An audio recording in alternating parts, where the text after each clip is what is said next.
The gentleman told me just walk straight down through here, and I will eventually be coming to the first of the valleys and then the second one right after that. To the right, can't see it, but we're in a pile of Havelis now.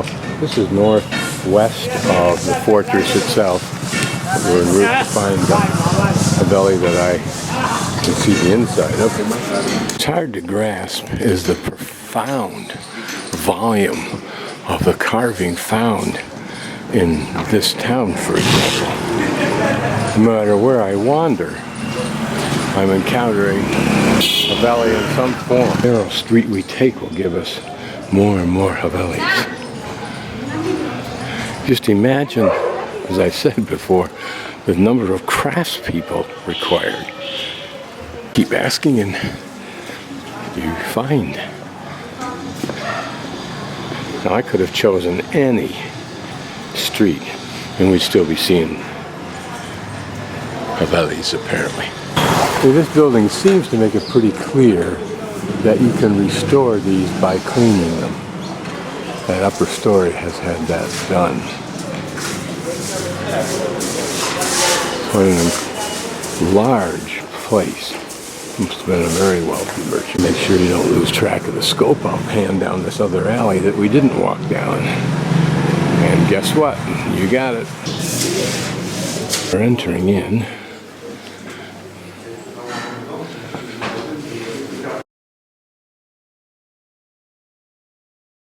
In some of the valleys we've seen, this is unique in that it's giving us a courtyard.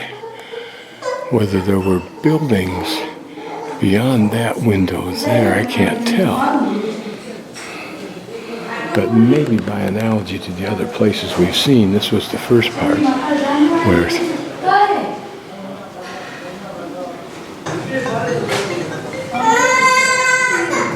look at the water spout. So it was designed for water to dump right into here. This man is an artist doing some very pretty work. Right down without disturbing him too much.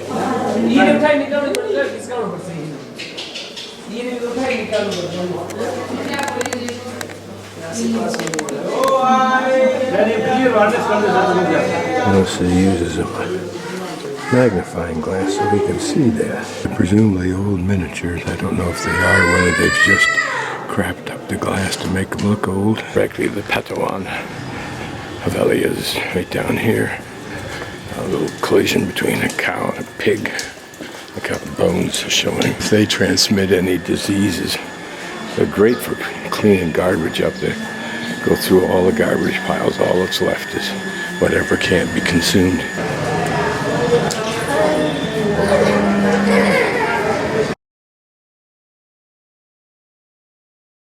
The steps leading in. We're in the central courtyard. Again, that same design that we just saw.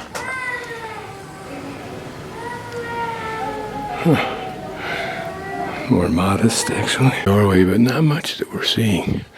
A little bit of architectural detail, but nothing dramatic. Some nice carving here.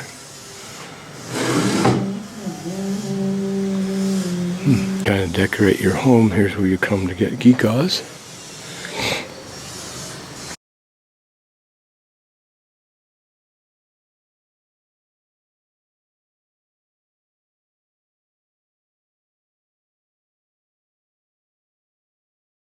Here we are at Patwon Haveli. Notice the size of this for one great family.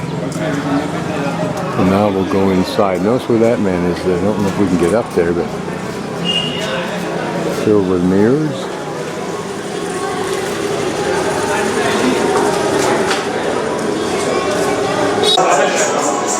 Probably the most magnificent one that I've seen. Probably why it's still preserved. Commands 250, which is probably not that much. They are wont to say, mind the head, because they know Europeans are taller than they were historically. That's perhaps going to change. Here's the window the man was looking out of when I first looked at this from outside. I'll just kind of do a rough pan about. So you get a sense of this room heavily decorated. The lower part generally with just mirrors and designs. But this other rim, which we'll get a much closer look at in a few moments, depicting actual scenes of things. Here's the very pretty ceiling. This is unique because of all of the mirrors. Now, I saw the same thing in, I think it was Laos or Myanmar. Actually, Myanmar at Bombay, Mandalay, where they use mirrors to decorate the outside, but not in the same way as they've done here. I'll do a pan all across the top so we can see it. Sir अपना ticket check हो गया तो आपके पास आपको कोई नहीं check सब जने आ जाएंगे तो मैं आपको caravan depicted as should be no surprise. आप कहाँ से अब तक कोलकाता दिल्ली से It's perhaps depicting some kind of instrument. I didn't see that. It's a horn. So there's some more up there. Sir राजी ma'am What kind of procession? A wagon? पहले तो sir Jaisalmer आने में आप लोगों का सभी का स्वागत है और पटवा बोलते जो लोग व्यापार करते हैं पहले यहाँ सोना चांदी अफीम गांजा साहिब जरीबे और जो मूर्ति बनाने का काम करते हैं उसे अंकल कहते हैं पटवा तो राजा द्वारा इनको टाइटल मिला था कि पटवा हवेली के नाम से जानी जाएगी हवेली बनाने वाला नगर का सेठ था उसका नाम था जीवनलाल जी कोठारी इन्होंने 60,000 में हवेली खरीदी ये तो चले गए इनका लड़का रहता है राजकुमार कोठारी जोधपुर में तो यहाँ से राइट टेलीग्राफ जा रहा है जोधपुर वो जोधपुर में देख रहा है कौन आ रहा है कौन सब देखता रहता है नंबर 2 और नंबर 5 पोखर के पास में हुआ था न्यूक्लियर टेस्ट परमाणु परीक्षण हमारे यहाँ इंदिरा गांधी जी थी उसको 2 नंबर 5 में पसंद आया उसने 3 लाख में खरीद कर सरकार को दे दी तो सरकार मेंटेनेंस नहीं करती टाइम टेबल इसमें ताला लगा रहता है 3-4 फैमिली के अंडर है तो 5 सरकार के पास में जो है ना 20 में लेते हैं 50 में लेते हैं लेकिन पूरा गंदा है सबसे जो बेस्ट है ये सीमेंट का पानी नहीं इंटरलॉकिंग आता है ना इंटरलॉक से बना हुआ जैसे 4 फ्लोर पे खड़े हैं तो 2 फ्लोर बेस्ट में इंटरलॉक उसमें वो लोग सोना चांदी का व्यापार करते थे ये इतने से पैसे वाले थे ना खजाना कहाँ छुपाते थे वो अपन देखते हैं सब ये करा है इन्होंने इधर तेरे पेन पत्थर पे पत्थर पे 5 लगा दिया इन्होंने Is perhaps portraying a fortress? I don't know.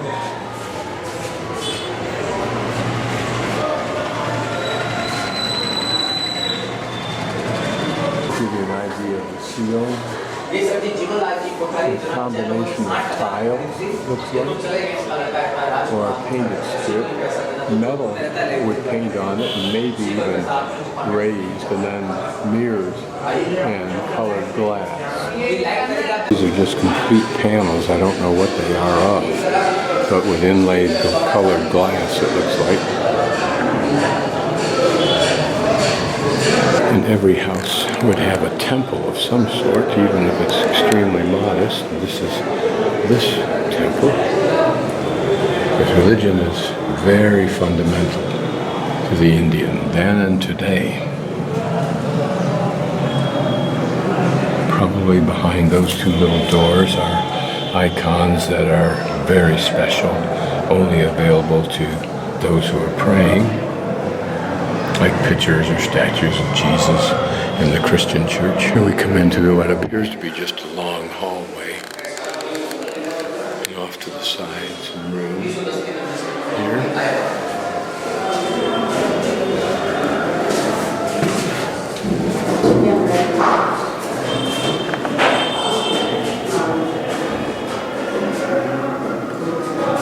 Very much into reflective glass. That was the in motif, obviously, since all the furniture is that.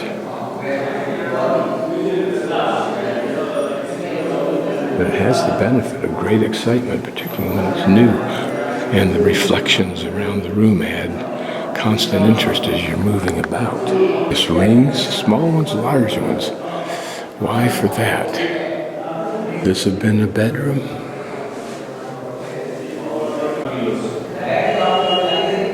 Of old movie cameras. I think a Graflex. Here a pretty little room. And a number of niches. This was the Haveli in 1910. These small doors we climb still higher, except we'll visit this room. Here we've got an open courtyard, which seems to be the standard motif, even for the most elegant like this Haveli. Family members would communicate with each other easily. Interesting how important locks were, either that, or since they don't self-destruct so easily, the last remaining artifacts, but they are interesting. Look at the size of that thing. Just imagine the clever ways, even in those times, that they found for creating a lock or a locking mechanism. It was confused. The sign says that since the medieval period, locks have been used, and mechanical locks, and the design of the mechanism has not changed substantially. But what's here interesting is the aesthetic designs, like this bulldog, some kind of a deer type thing, and here a lion, there's a scorpion. That scorpion's head, if you will, or pincers, comes out, and it's forked. You put that through the hasp and then close it and lock it. A fountain that would have been somewhere. A little niche with a door. Porch to give us some clue of how people live, but I don't really think so. Maybe this was a kitchen. It's a very pretty room, isn't it? It's used now or portrayed now as a bedroom. Silver for wood. Because silver is more popular. Beautiful woodwork on the ceiling. Very pretty motif.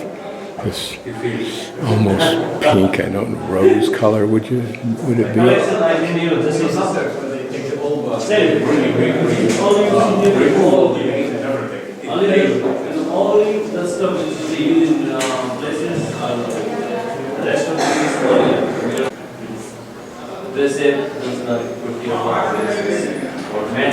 But then notice the two elephants on either side of the door. Child's rocking bed.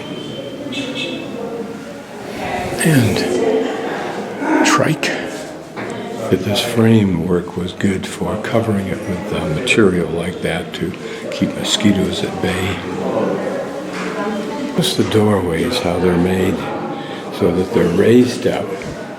That in some places keeps the water out, but some places it has a religious significance too. A very pretty work, very European looking. Not so much the detail as the color, this light Dresden blue, and the gold motif on top. There, a woman's dresser.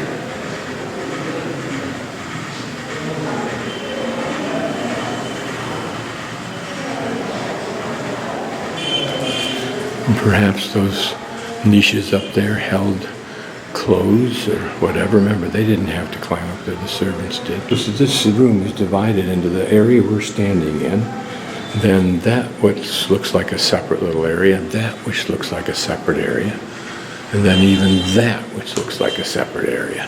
Now separate only by these arches. Those interesting designs up there using what look like chrome discs. This room was a woman's room, since all of the pictures up here portray women. This for a woman looking in a mirror, perhaps putting on makeup.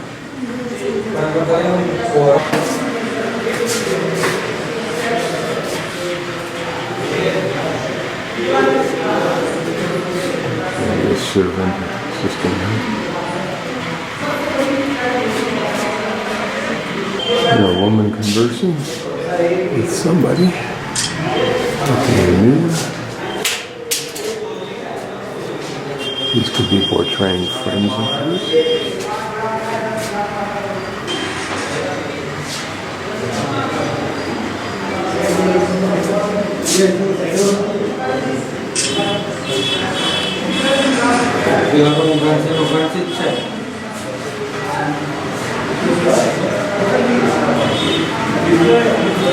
Held candles and lamps. Climbed up to the next floor. Notice that the center court, of course, continues on up. This was the dining room. People probably stayed in pretty good condition just walking up and down these stairs. They're high steps too. This is a different treatment. And people probably sat over there, or sat around these tables here, I guess. Maybe food and so forth was served from over there.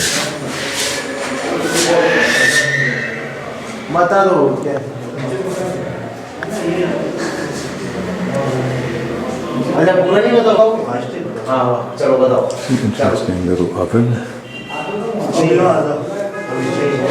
Probably depicts the fortress and then below it the lake. But notice that the gap between the two does not have any of the housing that's absolutely jammed in there today. So this might be a very early portrayal. And around the lake, pretty much where I walked, the people are enjoying something. And most of the men are separated generally from the women.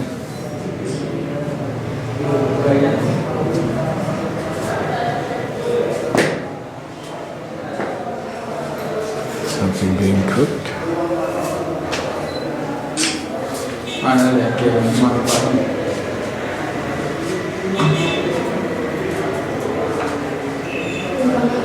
There's one way. Notice that that's a dark-skinned man and a light-skinned man. Which is interesting. I wonder what that's attempting to portray.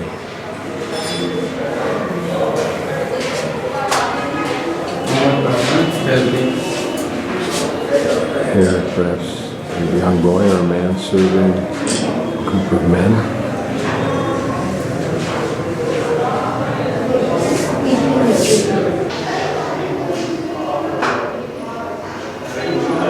Big vessels in their own right. Imagine the craftsmanship of making this almost perfect sphere. Kitchen. These are grain measuring pots. Kind of a butter churn.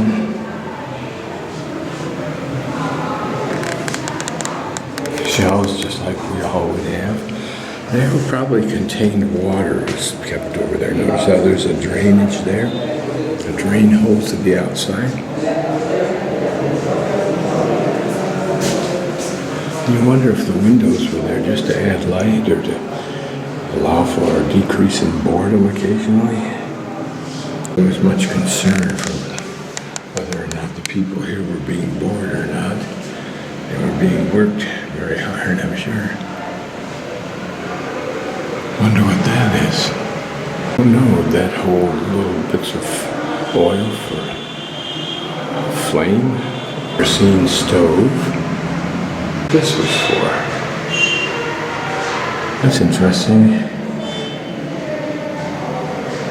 Looks like the Greek or Mediterranean device for carrying oil or water.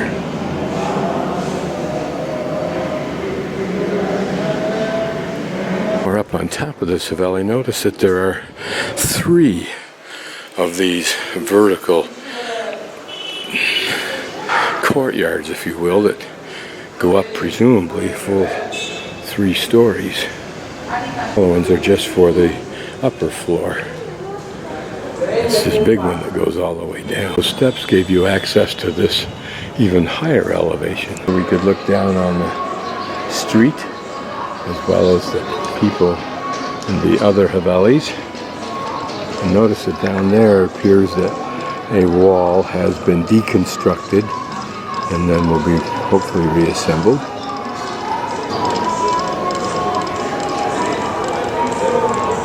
What a history this place has.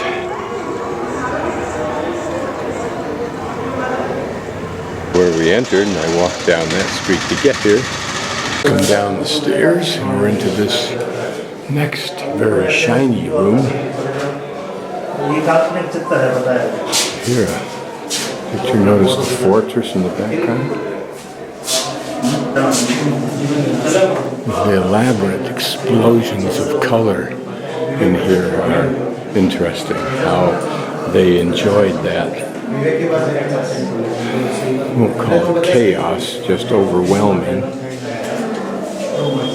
Comfortable those ledges would be set up like that. You could sleep in there, lounge in there, meet with friends in there, play chess right there. And of course children could play whatever game that is. They have even portrayed people who lived here. Notice those are doors that open up to give something. Is that there, those doors could be opened up also, making this a very cool place. The visibility of everybody outside. A very fresh and bright panel here, often used for portrayals of things, pictures, but not in this behind case. you.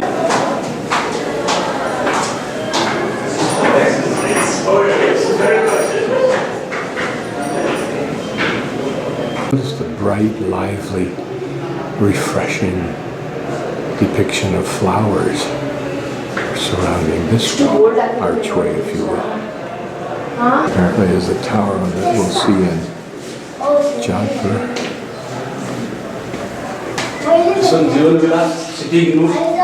Pretty little place to have tea and look at the people. This is a very pretty graphic here. And one of those three openings we saw from the roof, providing a little courtyard, if you will, for this little group of rooms. They're calling an astrolab, which is interesting.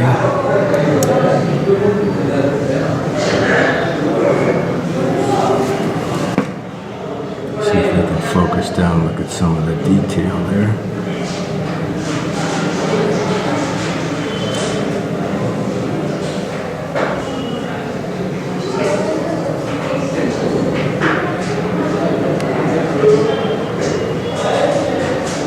See that ring of calibrations on the inside.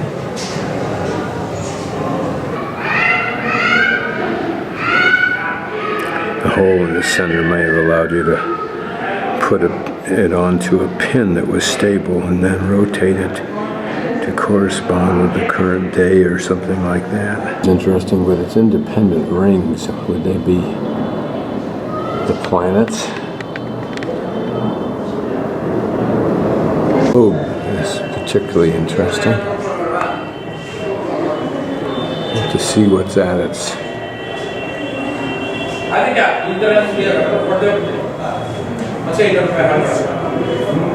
equator.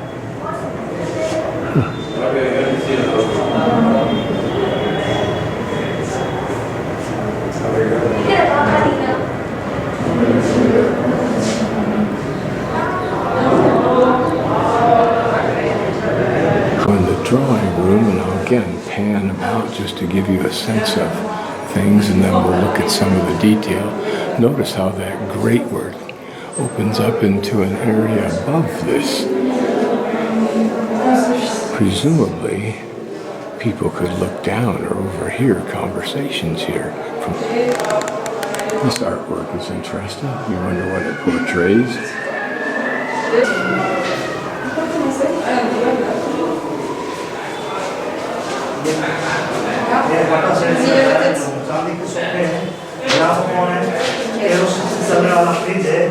बड़ी सुरक्षा शराब के लिए छोटी वाली appeal है। हाँ, kerosene से चलने वाला फ्रिज। ये गरम फोन है। ये बड़ी सुरक्षा शराब के लिए छोटी वाली अपील है। So these are some pretty deals up there.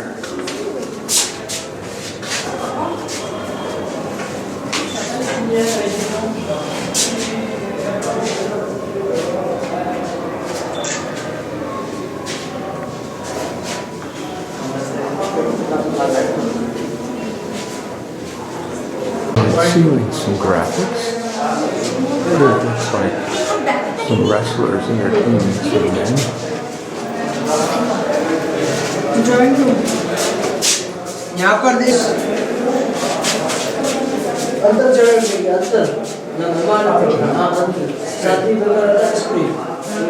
Somewhere up there they depicted the owners may have portrayed some kind of an outing with a man and a flute and what looks like an accordion.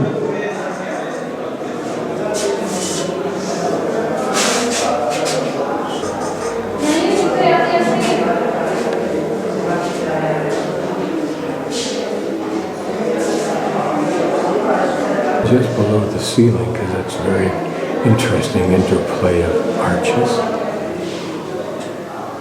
and artwork.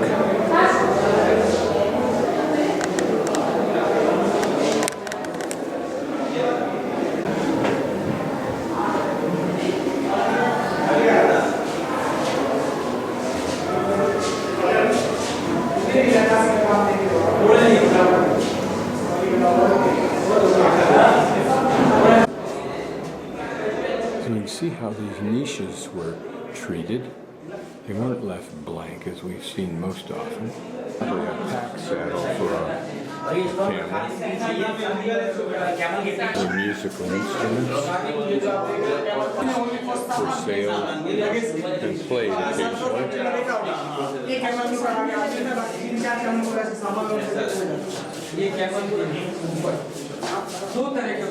Called a nad, a rare and unique musical instrument akin to the flute. Requires a lot of lung power. Harp.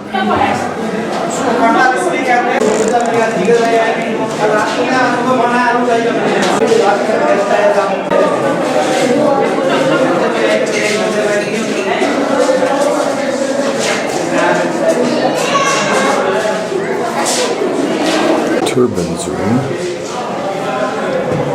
Things like this you see in the market for sale.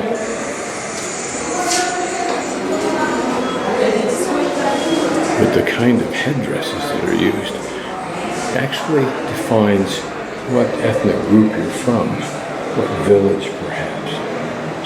There's that novel one.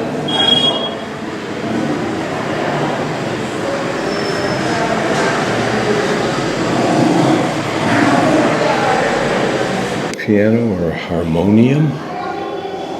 Kinds of early light bulbs. Look like Christmas tree lights. Oh man, at the railroad station was something like that white one.